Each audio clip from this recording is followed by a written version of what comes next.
Hey everyone, Waddler-D. We're back for more Kirby's Dream Land 2 Deluxe for the Nintendo Game Boy Color-ish, I guess.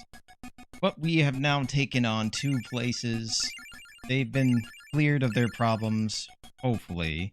And now we're going to learn about Ripple Field, and that is basically Float Islands. Oh my god, that fish just ate Kirby and now he's dead. That is our third ally, guys. That third animal buddy ate Kirby, and that's how things are going to be working here, because this is a water-filled area, and Kirby thankfully does not suck in the water anymore, as you recall in the first game, where he was too busy just waltzing in midair, or I guess mid-water, and it was...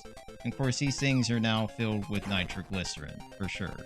So be careful with the coconuts, or pecans, or whatever the hell you want to call them. They're god-awful things that should be destroyed, and these guys make a triumphant return, instead shooting upwards as opposed to just a projectile.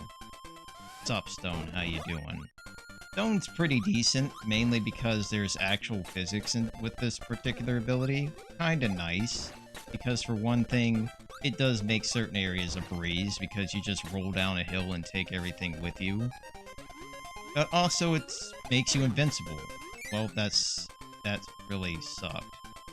Yeah, taking damage in the water is a terrible thing. If you recall from the original game, for Kirby's Adventure, it also happened.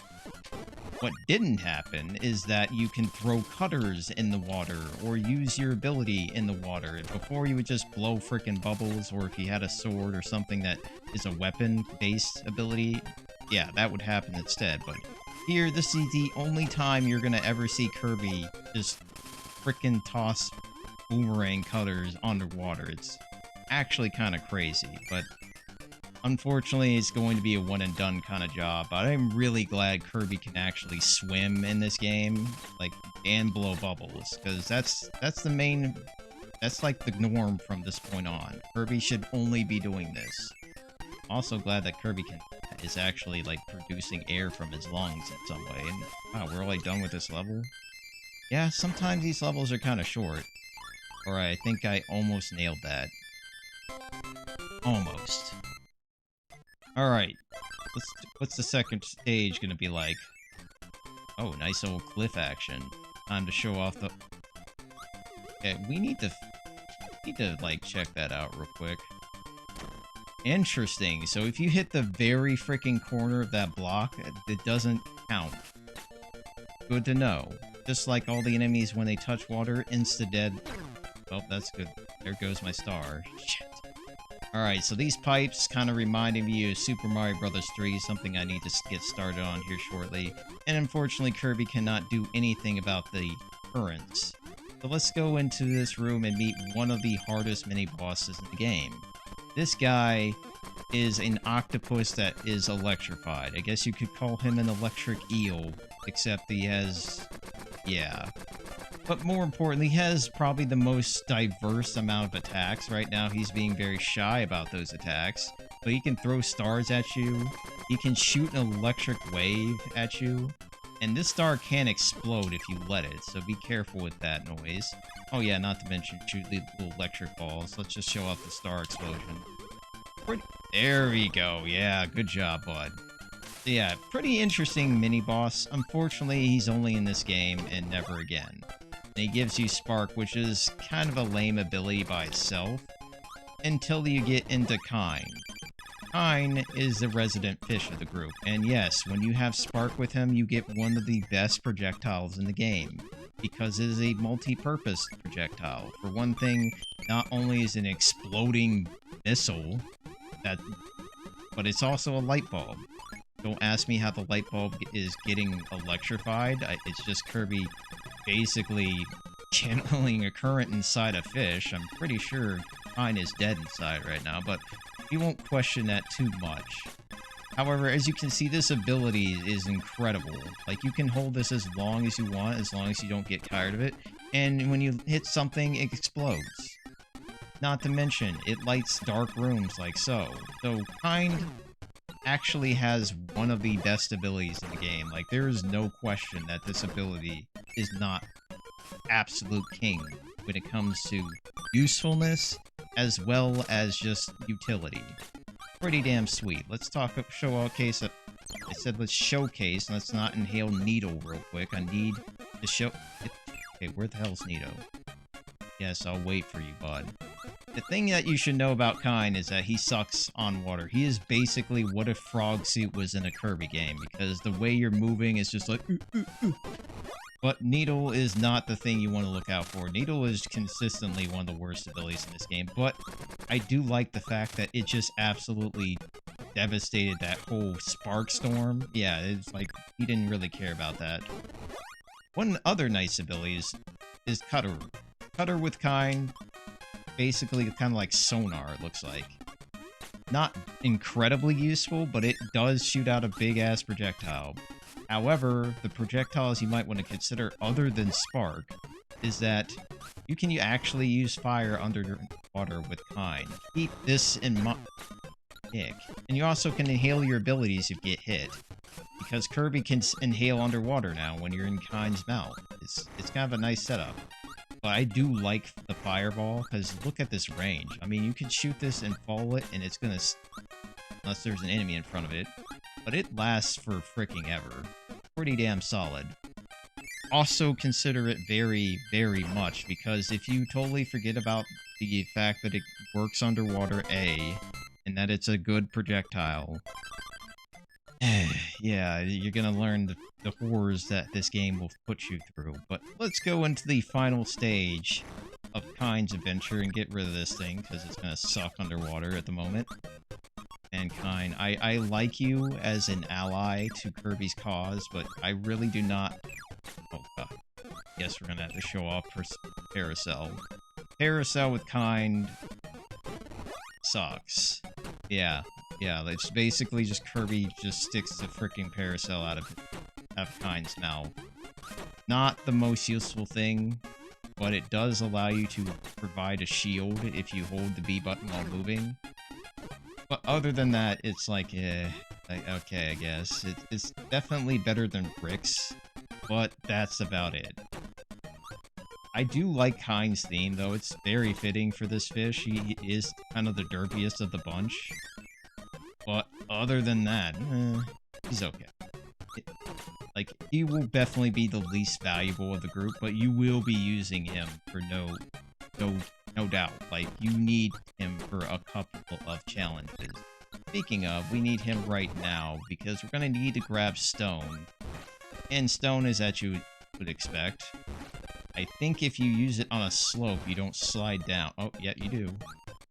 So it's basically what you would normally expect, except drop straight down, which kind of sucks.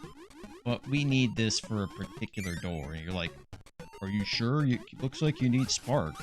Yeah, you do need Spark if you don't know where the door is. It's right here. And then you use Stone, or these blocks, to break through the floor. And there, you can then grab this nice, lovely rainbow drop of one of my favorite colors, a nice indigo blue. Sweet. Alright, fine, good job, bud. Color that is matching your shade, too. So, now that we're done with all the extra goodies here, we can now move on, say hello to the next boss, and probably one of the more interesting boss fights, because the first two have been kind of easy. This might be a little bit more challenging, especially if you are not packing a fish. I kind of want that, because I want to show off this next area real quick. It's kind of a nice little showcase of physics. Yeah, you can do this. Randy, do you want to unstone yourself when you start getting pulled up by, or pushed up by the current, but this makes this section really simple. Like, you just turn into a stone and everything dies in your path. And Kine's crying inside, but he is probably grinning to the utmost fullest on the outside. Also like that in this area that you're pretty much invincible as long as you turn into stone, so if you need to do it because there's an enemy in front of you, you can keep yourself in that spot and kick some more ass. Pretty damn solid showcase of Stone being pretty useful, and probably, unfortunately, the only time it will be useful, because you won't have a room set up like this anymore. Alright, good job, Kine. See if we can get up to the top with you. Oh my... That happens. Now that we've gotten through all the bosses, or at least all the challenges, levels, etc., etc., let's say hello to... Sweet Stuff. Yes, Sweet Stuff is what I incorrectly called in an earlier take. It is not Sweet Tooth, even though it might seem that way. But this is an anglerfish that is powered with electricity to try to zap you.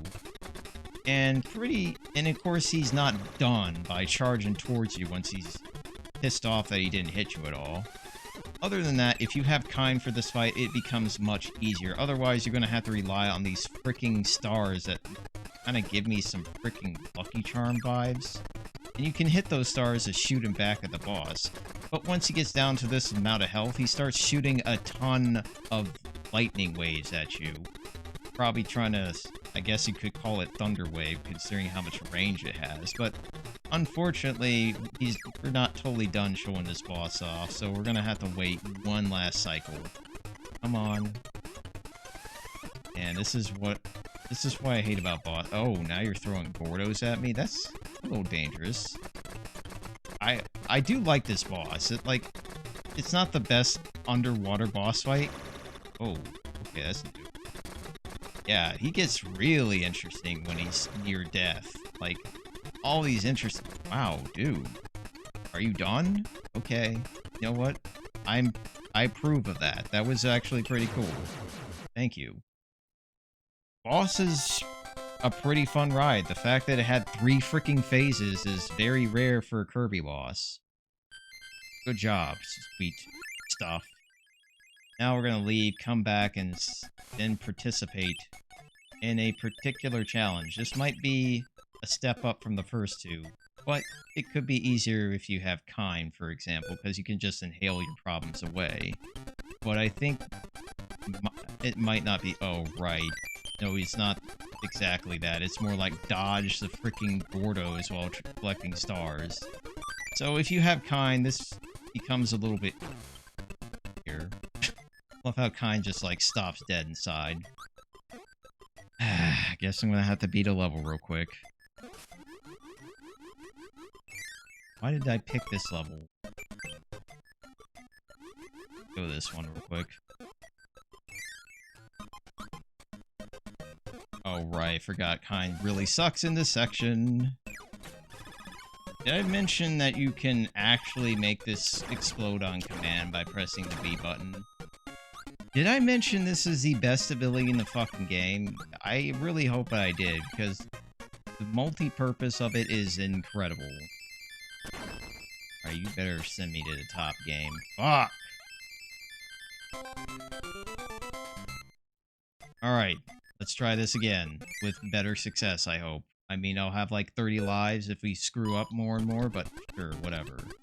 Yeah, this is definitely the hardest of the bonuses to start, or at least this is one of the hardest, because of the whole fast-moving screen, for one thing. Oh, what is this? Thank God we have freaking Kine to help us out here. Can you give me a break, game? Good. Good. Okay, that's me.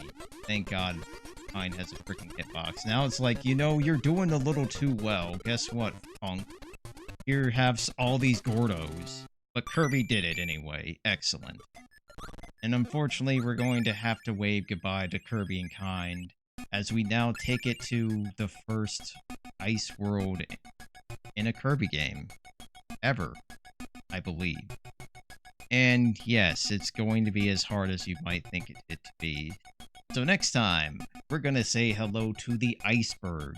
And this is where the game takes off the training wheels and says hello to Fist. At least you'll be saying hello to its fist. So thanks for watching, have a great day, and adios.